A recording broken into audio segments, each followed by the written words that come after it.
The gunshot echoed through the quiet dawn, shattering the peace of Fairplay, Colorado like a hammer through glass. Clara Nelson ducked behind the counter of her general store, her heart pounding in her chest. The Outlaws were finally making good on their threats. After weeks of intimidation and demands for protection money, the Harmon Gang had come to burn her out. Clara's hands trembled as she fumbled with the shotgun her father had left her when he passed last winter. Outside, she could hear men shouting, horses whinnying, and the unmistakable sound of coal oil being splashed against the wooden exterior of the store she'd spent 5 years building into something respectable. "You had your chance, woman," a gruff voice shouted. "Nobody refuses Elijah Harmon and keeps their business." Another shot rang out, but this one sounded different, higher, sharper. It came from above, not from the street. Then came a cry of pain, followed by cursing. "Sniper on the roof," someone yelled. Clara hadn't expected help. In 1876, Fairplay was still growing. Its law enforcement stretched thin across the mining communities that dotted the surrounding mountains. The marshal had expressed sympathy when she'd reported the Harmon Gang's threats, but had warned her there wasn't much he could do until they actually committed a crime. More gunfire erupted, a steady, methodical series of shots from above her store. Clara's mind raced. Who would be on her roof with a rifle? Who in town would risk their life to defend her store? She had friends, certainly, but nobody she would expect to take up arms against the notorious Harmon Gang. "Fall back." The order came between curses. "The bastards got us pinned." The sounds of retreating horses followed, accompanied by threats that they'd be back. Clara remained crouched behind the counter, her knuckles white around the shotgun. Only when silence had reigned for several minutes did she dare to move. The bell above the door jingled and Clara raised her shotgun, ready to fire. "Easy there, Miss Nelson." A tall man stood in the doorway, backlit by the rising sun. He held a Winchester rifle in one hand, his other raised in a peaceful gesture. "I believe they've moved on for now." Clara lowered her shotgun slightly but kept it ready. "Who are you?" The man stepped further into the store, and Clara could finally see him clearly. Dust covered his denim pants and cotton shirt. His face was weathered from the sun, but his eyes were kind beneath the shadow of his hat. He couldn't have been much older than 30. Yates Callahan. He set his rifle down on the counter, a gesture of trust. "I've been tracking the Harmon Gang for the better part of a month." "Are you with the law?" Clara asked, finally setting her shotgun aside. Yates removed his hat, revealing dark hair that curled slightly at the ends. "Not exactly. I'm a bounty hunter. The Harmons have prices on their heads in 3 territories." Clara nodded slowly. "Well, Mr. Callahan, I suppose I owe you my thanks, and my store." "They'll be back," Yates said, his expression serious. "They aren't the type to let something like this go." "Why would you help me? The bounty's on them, not on saving my store." A ghost of a smile crossed Yates's face. "I've been watching them, watching you.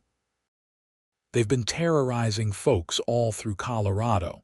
When I realized they were targeting your place next, I figured I'd make my stand here." His eyes surveyed the store. "Besides, a good general store is the heart of any town, seemed worth protecting." Clara felt a warmth spread through her chest at his words. She'd poured everything into this store after her father died, determined to make it something he would be proud of. "You need coffee," she decided, moving toward the stove in the back. "And probably something to eat. Then we can discuss what happens when they return." Yates raised an eyebrow. Clara turned to face him, her chin lifted in determination. "Yes, this is my store, Mr. Callahan. I won't be chased away from it." For the first time, Yates smiled fully. "No, madam, I don't imagine you will." As Clara prepared coffee, she studied the bounty hunter from the corner of her eye. There was something about him, a steadiness, a quiet confidence that came from facing danger and surviving it. Yet there was also a sadness around his eyes, the look of a man who had seen too much. "Where are you from, Mr. Callahan?" she asked as she placed a steaming cup before him. "Missouri originally, been moving west since the war." He took a sip of the coffee and nodded appreciatively. "This is good, real good. The war you fought, Union side, was barely old enough to enlist near the end." He didn't elaborate further, and Clara didn't push. "I came from Pennsylvania with my father after my mother passed," she offered instead. "He thought the mountain air would do us good, clear our heads. Did it?" Clara looked around the store at the neatly stocked shelves, the clean floors, the ledgers that showed a modest but growing profit. "In its way, it gave us purpose at least." They sat in companionable silence for a moment, the early morning light streaming through the windows, catching dust motes in its glow. "They'll likely wait until nightfall," Yates said, breaking the quiet. "Harder to see a shooter in the dark." "What do you propose we do?" Clara asked. Yates considered the question. "We need to get word to the marshal. Even if he can't spare men permanently, he might send someone to help tonight." Clara shook her head. "Marshal Davis rode out to Alma yesterday. There was trouble at one of the mines. He won't be back until tomorrow at the earliest." Yates's expression darkened. "Then we prepare as best we can. I counted 5 men this morning. Elijah Harmon, his brother Thomas, and 3 others I don't recognize." "The Russo brothers ride with them sometimes," Clara said. "And there's a man called Welch, mean as a rattlesnake, that one." "You know a lot about them." Clara's lips thinned. "When someone threatens to burn down everything you've worked for, you make it your business to know who they are." Yates nodded approvingly. "We'll need to fortify the place. Board up some of the windows, create firing positions." He glanced at her. "You can shoot that shotgun. My father taught me. I'm no sharpshooter, but I can hit what I aim at." "Good. That'll help." He stood, reaching for his hat. "I need to move my horse from where I left him and bring in my gear. Is there somewhere nearby I can keep him?" "There's a small stable out back," Clara said. "It's where I keep the wagon." "I'll be back shortly. Lock the door behind me." As Yates headed for the door, Clara called after him. "Mr. Callahan." He turned. "Thank you, truly." His expression softened momentarily. "You can thank me when this is over, Miss Nelson." After Yates left, Clara moved quickly through the store, taking stock of what they had and what they might need. She kept a good supply of ammunition for the shotgun and her father's old revolver, which she rarely used but maintained out of respect for him. There was food enough for several days, and the water barrel was full. She was examining the windows, considering which ones they should board up, when Yates returned, leading a handsome bay horse to the back of the store. She watched through the rear window as he tended to the animal with gentle, efficient movements. There was something reassuring about the way he handled himself, confident but not cocky, cautious but not fearful. Clara had met her share of dangerous men since moving west. Some wore badges, some rode with gangs, and many fell somewhere in between. Yates Callahan struck her as a man who knew the darkness of the world but hadn't surrendered to it. When he returned, he carried saddlebags and a bedroll. "I hope you don't mind if I set up here for the night," he said. "Better to stay close." "Of course," Clara replied. "There's a small room upstairs where I keep extra inventory. You're welcome to use it." They spent the morning preparing. Yates brought in lumber from behind the store and began fashioning shutters for the most vulnerable windows. Clara, meanwhile, took inventory of anything that might be useful for defense, or that should be secured in case the worst happened. As they worked, they talked. Clara learned that Yates had been bounty hunting for 3 years, after a stint ranching had ended badly when cattle thieves struck during a hard winter.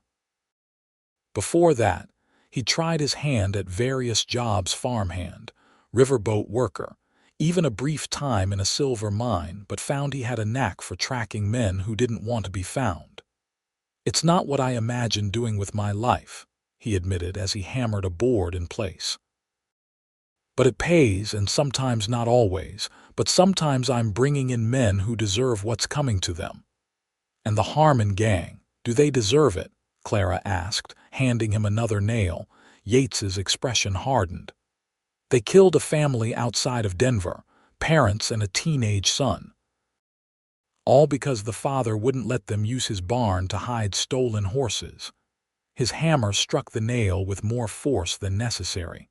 "So yes, Miss Nelson, I'd say they've earned whatever comes their way." Clara touched his arm gently. "I'm sorry. I didn't mean to question your judgment." Yates's tension visibly eased at her touch. "No apology needed. It's right to question such things. Too many men out here are quick to judge who deserves to live and who deserves to die." By midday, the store was as fortified as they could make it. Yates had created makeshift shutters for the windows that could be quickly put in place, positioned furniture to provide cover, and identified the best vantage points for defense. "Now we wait," he said, settling into a chair near the front window where he could observe the street. Clara busied herself with normal tasks, tending to the ledgers, organizing stock, even serving the few customers who came by. She'd considered closing for the day, but decided that maintaining normalcy was important. Besides, word would spread if the store closed unexpectedly, potentially alerting the Harmons that something was amiss. As the afternoon wore on, she found herself stealing glances at Yates. There was something compelling about the quiet bounty hunter, a depth to him that intrigued her. Most men who passed through Fairplay were easy to read. Miners hungry for a strike, cowboys between jobs, traveling salesmen with their practiced smiles. Yates was different. He observed more than he spoke, thought before he acted. "You keep looking at me like I might vanish," he commented after catching her eye for the third time. Clara felt heat rise to her cheeks. "I'm just not used to having someone else here. My father was my only partner in the store. You miss him." It wasn't a question, but she answered anyway. "Every day. He built this place from nothing. When he died, many people thought I would sell and move back east. That's what a proper lady would do." "But you're not just a proper lady," Yates said with a hint of a smile. "I'm still proper," Clara retorted, though she returned his smile. "I just happen to be proper while running a business and occasionally threatening bandits with a shotgun." Yates laughed, a rich, warm sound that Clara immediately wanted to hear again. A rare combination indeed. As evening approached, the mood grew tenser. Clara closed and locked the store earlier than usual. Yates helped her put the shutters in place, leaving just enough gaps to see out and, if necessary, shoot. "You should try to get some rest," Yates suggested as darkness fell completely. "I'll take first watch." "They probably won't come until well after midnight, when they think the town is asleep." Clara nodded, suddenly aware of how exhausted she was. The adrenaline of the morning's confrontation and the labor of preparing the store had drained her. "There's food in the kitchen," she said, gesturing toward the back. "Please help yourself. I'll be upstairs if you need me." In her small apartment above the store, Clara changed into a simple nightgown and robe, knowing she might need to be ready to move quickly. She lay on her bed, staring at the ceiling, listening to the occasional sound of Yates moving below. It was strange having a man in her store after hours. Since her father died, she'd grown accustomed to solitude. She'd had suitors. Of course, Fairplay had its share of eligible men, but none had captured her interest enough to pursue. Most saw her as an opportunity, a woman alone with a successful business. Yates, she suspected, saw her differently. There was a respect in his manner that went beyond mere politeness. He spoke to her as an equal, valued her knowledge of the store and the town, and hadn't once suggested that she should leave the fighting to him. Despite her racing thoughts, exhaustion eventually won out and Clara drifted to sleep. She woke with a start to the sound of Yates calling her name softly from the stairs. "Miss Nelson, I think they're coming." Clara was out of bed in an instant, hastily tying her robe over her nightgown. She grabbed her shotgun and made her way downstairs. Yates stood by the front window, rifle ready. "Riders approaching from the south," he said without turning, moving slowly, no lanterns. Clara joined him at the window, peering through a gap in the shutters. In the faint moonlight she could make out the silhouettes of several mounted men at the edge of town. 5 of them, like you said. Yates nodded. "They'll probably split up, try to surround the place." Clara's grip tightened on her shotgun. "What's our plan?" "We hold our position. Let them make the first move." He glanced at her, his expression serious. "Stay low, stay behind cover, and only shoot if you have a clear target." Clara nodded, her mouth dry. Despite the danger, there was something oddly intimate about standing with Yates in the darkened store, preparing to defend her livelihood together. They waited in tense silence as the riders approached. Just as Yates had predicted, they separated at the edge of town. 3 continued straight toward the store while 2 others disappeared down side streets. "They're going to try to come at us from multiple directions," Yates murmured. "I'll watch the front. Can you keep an eye on the back door?" Clara moved to the rear of the store, positioning herself behind the counter with a view of the back entrance. Her heart pounded so loudly she was sure it must be audible. Minutes stretched like hours as they waited. Then came the sound of soft footsteps on the boardwalk outside the front of the store. "That you, bounty hunter?" A voice called rough, confident. "We know you're in there. The whole town's talking about the stranger who shot at us this morning."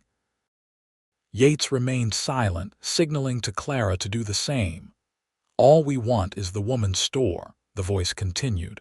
"You've got no stake in this fight. Ride away now and we'll forget this morning happened." When Yates still didn't respond, the voice grew harder. "Have it your way. But know this, we're going to burn this place to the ground one way or another. Whether you and the woman are inside when we do is up to you." Clara heard movement at the back of the store, the soft scrape of a boot on wood. Someone was trying the back door. She aimed her shotgun, waiting. The front window shattered as something came crashing through a burning torch that landed on the floor, flames licking at the wooden planks. "Fire!" Clara called in alarm. Yates was already moving, kicking the torch back out through the broken window while keeping his rifle trained on the opening. More glass broke as another window was smashed, another burning torch thrown in. This one landed among a stack of dry goods, immediately setting the cloth ablaze. Clara abandoned her post to grab the water bucket they'd prepared. She doused the flames, coughing as smoke filled the air. A shot rang out from the front of the store, Yates firing through the broken window. A cry of pain followed. "Got one," he said grimly. The back door shuddered as someone threw their weight against it. The lock held, but Clara knew it wouldn't last long against a determined assault. She returned to her position, shotgun ready. Another crash, another fire. Clara realized with growing dread that they couldn't keep this up. The Harmon Gang didn't need to get inside, they just needed to start enough fires that the store would burn regardless. "Yates," she called over the growing crackle of flames, "we can't hold them off like this." He fired again before responding. "You're right, we need to change tactics." He motioned toward the stairs. "Get up to the roof. There's better visibility and they won't expect you there." "What about you?" "I'll cover you, then follow." "Go." Clara hesitated for just a moment before racing for the stairs. As she climbed, she heard the front door splinter as someone kicked it in, followed immediately by the report of Yates's rifle. The access to the roof was through a small trapdoor at the end of the hallway. Clara pushed it open and climbed out into the cool night air. The pitched roof of the store provided some cover while offering views of the street below. From her vantage point, Clara could see the chaos unfolding. Two men lay in the street, one motionless, the other crawling toward cover, leaving a dark trail behind him. Another figure darted between buildings on the opposite side of the street. Of the remaining two, there was no sign. The trapdoor opened again, and Yates emerged, his face streaked with soot.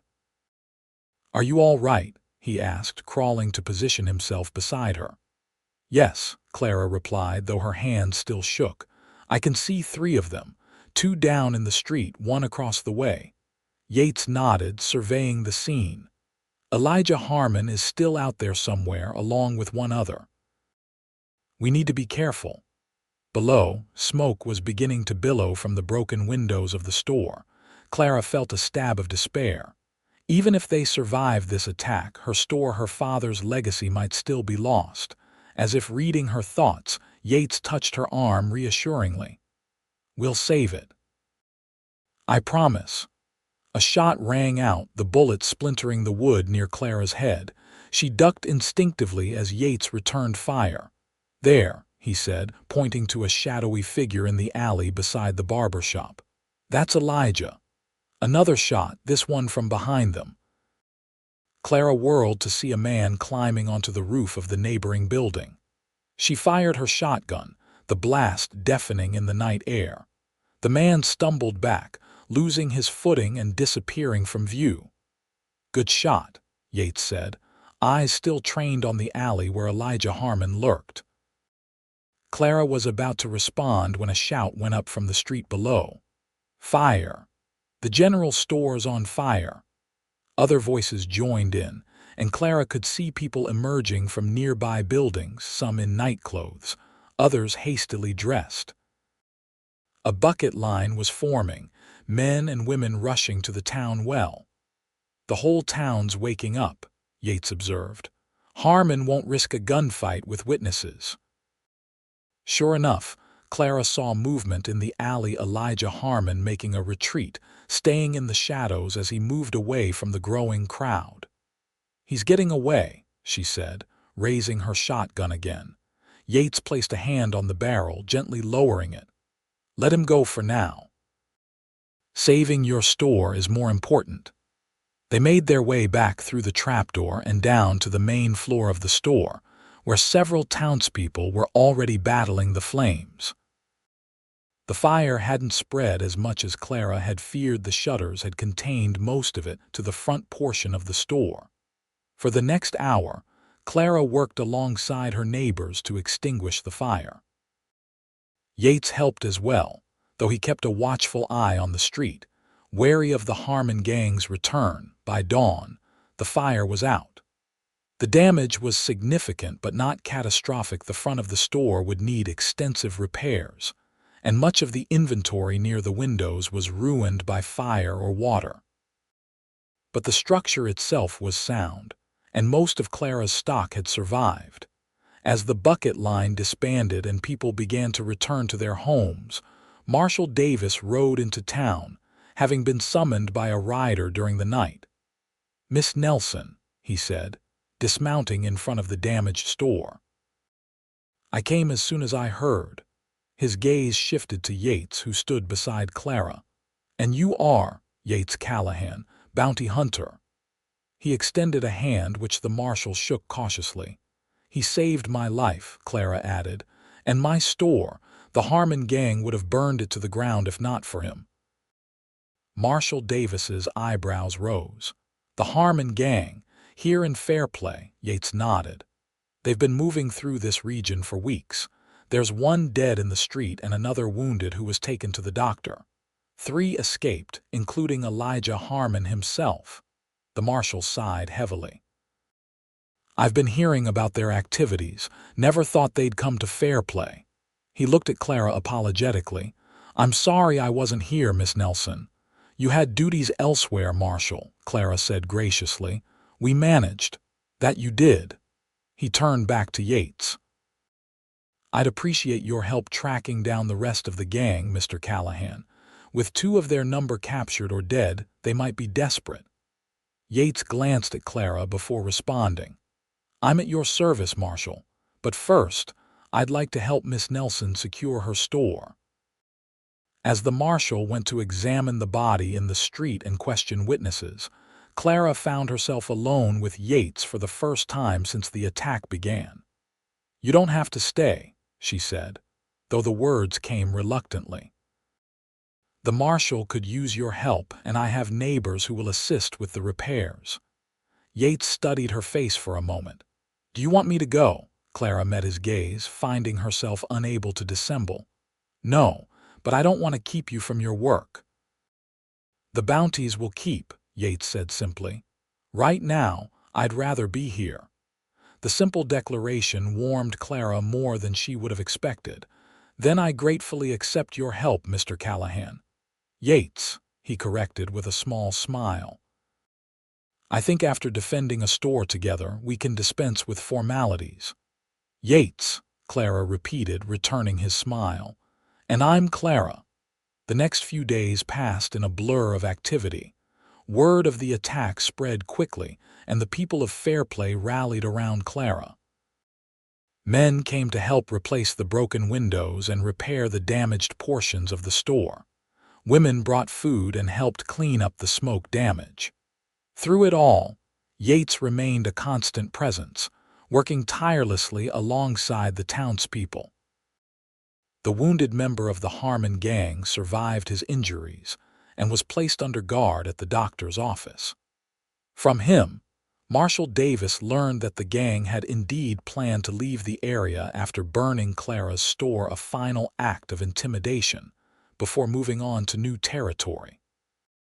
Instead, with 2 of their number captured or dead and the law alerted to their presence, they were likely miles away by now. Despite this reassurance, Yates insisted on staying in Fairplay until the store was fully repaired.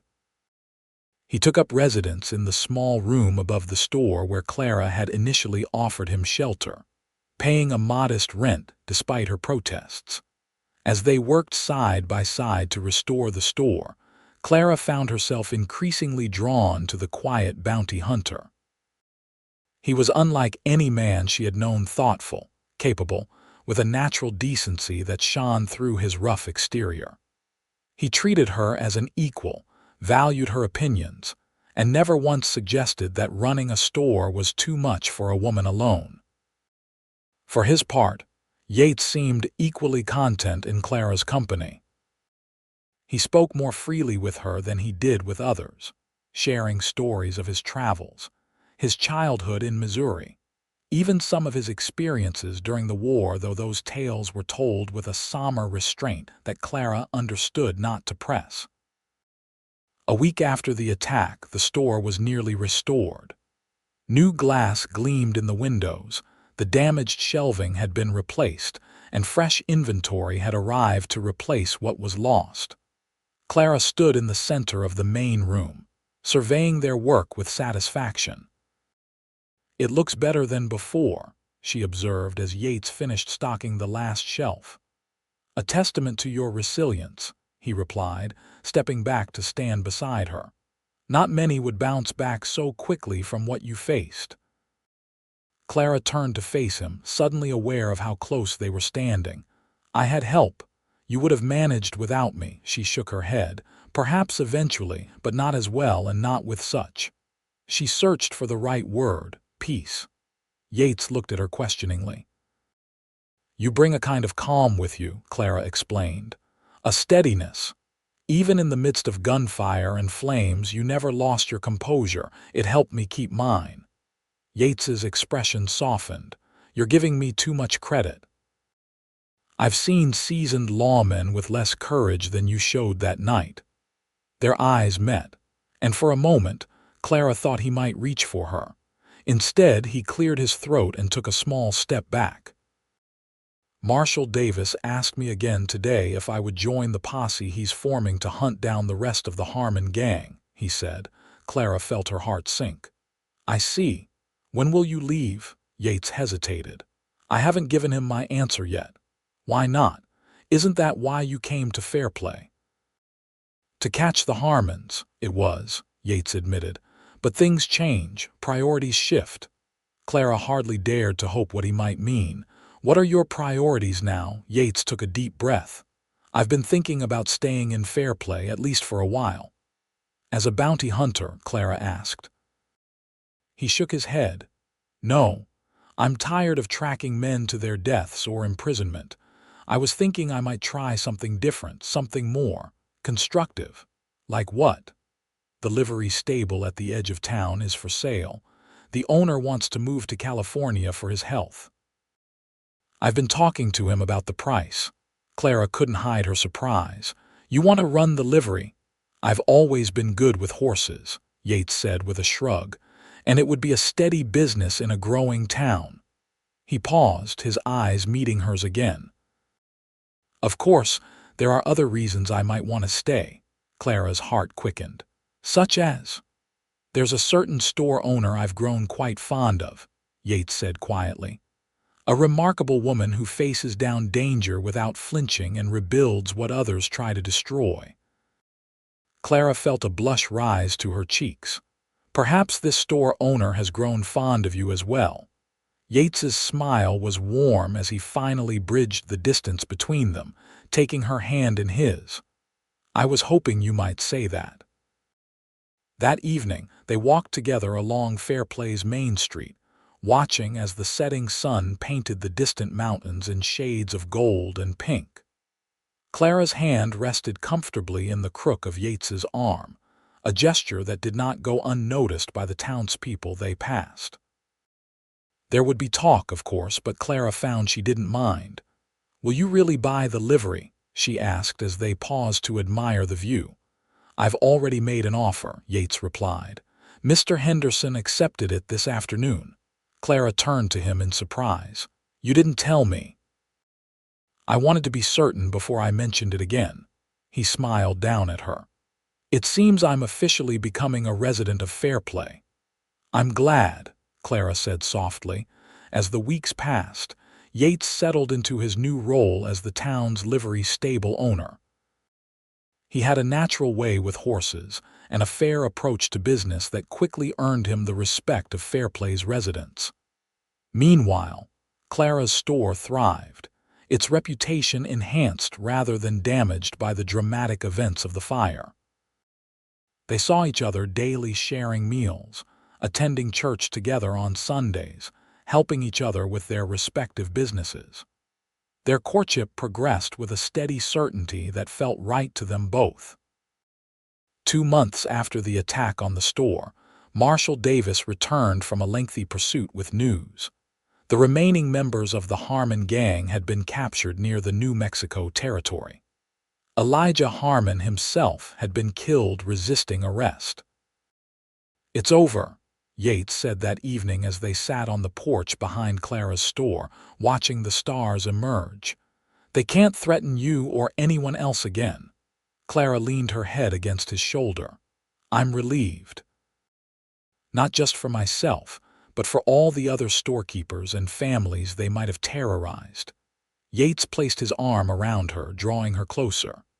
You know, when I first climbed onto your roof that morning with my rifle, I never imagined where it would lead. Where has it led? Clara asked, looking up at him. Instead of answering immediately, Yates reached into his pocket and withdrew a small object. In the fading light, Clara could see it was a ring, a simple gold band with a modest diamond. It's led me home, Yates said, his voice gentle. If you'll have me, Clara. Clara's eyes filled with tears as she took the ring from his palm. I can think of nothing I want more. They were married in Fairplay's small church the following month, with the entire town in attendance. Clara wore a gown of cream-colored silk ordered specially from Denver, and Yates cut a handsome figure in a new suit that made him look more respectable than the dusty bounty hunter who had first appeared in her store. After the ceremony, they held a celebration that spilled from the church into the town square. There was music and dancing, food and drink, and a general sense of joy that went beyond the wedding itself. It was a community celebrating one of their own finding happiness after facing danger together. As the party continued into the evening, Yates led Clara away from the crowd for a moment of quiet. "Happy?" he asked, his hands resting lightly on her waist. "Completely," she replied, reaching up to touch his face. "Though I do have one request." "Anything." Clara smiled mischievously. "The next time you decide to wait on my roof with a rifle, give me some warning first." Yates laughed and pulled her closer. "I promise, though I hope those days are behind us." "As do I," Clara agreed. "I much prefer building a life to defending one."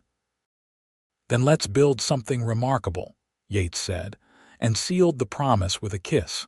In the years that followed, they did just that.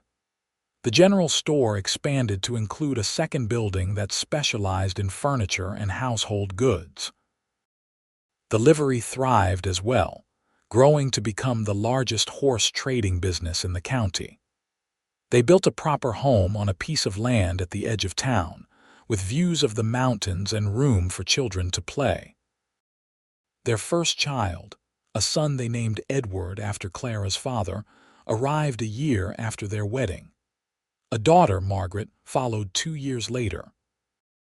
The children grew up knowing the story of how their parents met a tale that became something of a legend in Fairplay, embellished with each telling, until Yates had single-handedly fought off a dozen outlaws, and Clara had saved the entire town from burning to the ground.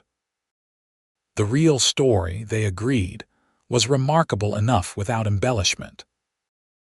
A bounty hunter with a rifle, a determined storekeeper who refused to be intimidated, and the unexpected love that bloomed amid danger, these were the elements of a tale worth remembering, worth passing down to their children and eventually their grandchildren. On the 10th anniversary of the attack on the store, Yates and Clara stood together on the roof where he had once waited with his Winchester rifle. The town had grown significantly in the intervening decade, with new buildings and businesses lining streets that had once been quiet.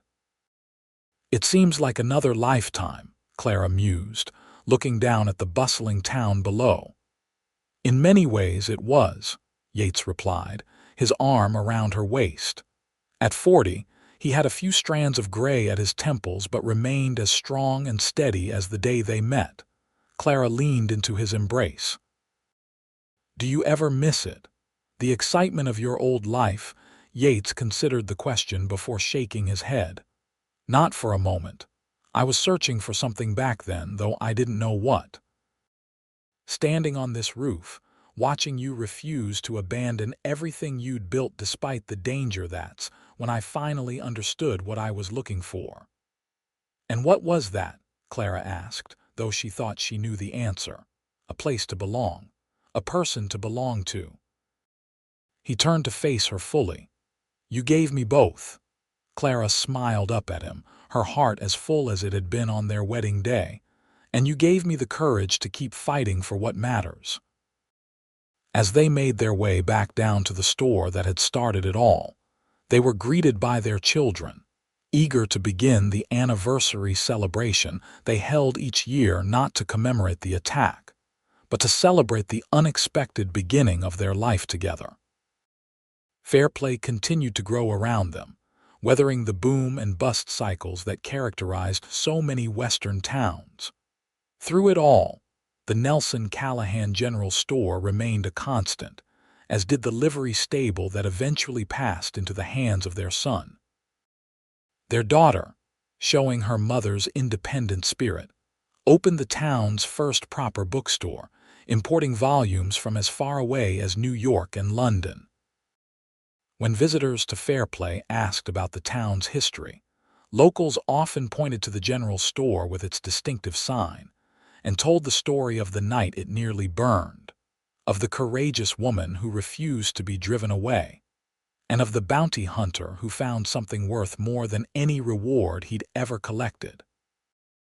And sometimes, if the light was just right and the mood struck them, Yates and Clara would share a private smile, remembering the fear and the fire, the gunshots in the dark, and the unexpected love that had risen from the ashes of that night, a love that had built a family, a business, and a legacy that would endure long after the last echoes of gunfire had faded from the Colorado mountains.